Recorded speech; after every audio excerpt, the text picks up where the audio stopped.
Sean Diddy Holmes says former assistant Capricorn Clark taking the stand in his trial today. It's week 3 of his sex trafficking trial. Clark testifying she was kidnapped, she says, by Combs in 2011, forced to go to the rapper Kid Cudi's home after Combs found out Cudi was dating Cassie.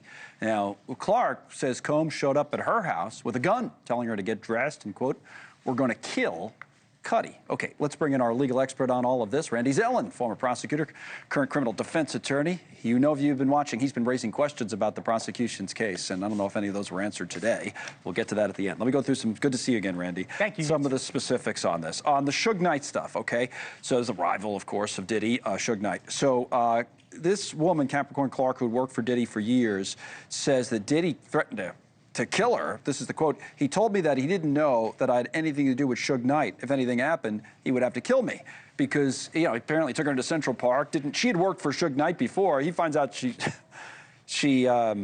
used to work for him and, you know, allegedly threatens to kill her. Pick up on that if it's significant at all. Just an eensy-weensy problem here. That apparently took place in 2004. Yeah, right when he hired her. Yep. In 2024, which by my math, and I went to summer school for math, is 2 decades later, she's trying to get her job back as the chief of staff. So much for the fear, the intimidation, the threats, the coercion, and all of that nonsense that the government is throwing at this poor jury. Again, what do we see? A monster. He's not charged with being a monster. He's charged with discrete offense conduct. Right. He's charged with sex trafficking, running a criminal enterprise, and bringing prostitutes across state line.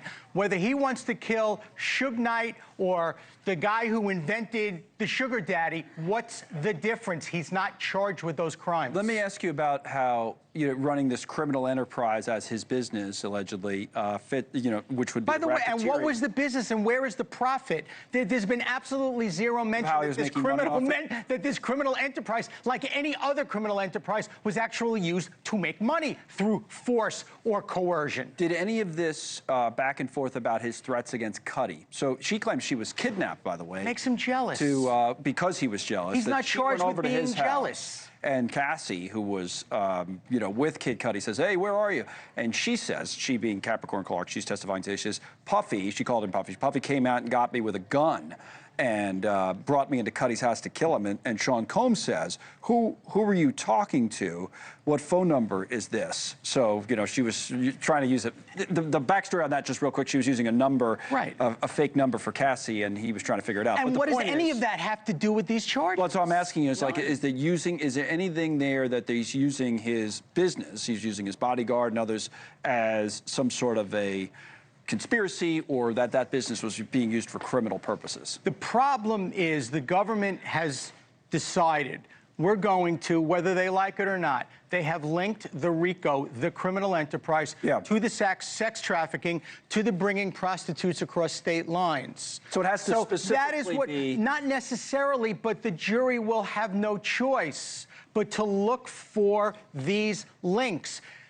Kid Cudi, all that proves is that he is a very wealthy, very crazy, very jealous lunatic. It's a bad combination to have a lot of money, a horrific temper, and a lot of money. Let me ask you this then, theoretically. That's interesting. You bring up that it is going to be linked in the jury's minds to the sex trafficking. Does it legally have to be, or could there be this argument that you had this business, you're running this record label, and you use that business, the employees of the business, including this woman, bodyguards and drivers, and like cars that I'm sure are registered to the business, to commit crimes, whether it's breaking into someone's house, kidnapping allegedly this woman? Couldn't that be the underlying crime? It could be, but the problem is when we talk about RICO, we talk about a criminal enterprise. Again, like it or not, the jury's going to be looking for profit. When we talk about the classic use of RICO, organized crime, crime families, that is their business. That's how they make money, through extortion, through loan sharking, through prostitution, through drug dealing. That's how the enterprise makes money. We have heard zero about any of these acts having to do with Sean P. Diddy, Puff Daddy, whatever his name is, making $1 off of these things. Right. Thank you for watching. Subscribe below and download our NewsNation app right now on your phone, and you will get fact-based, unbiased news for all Americans.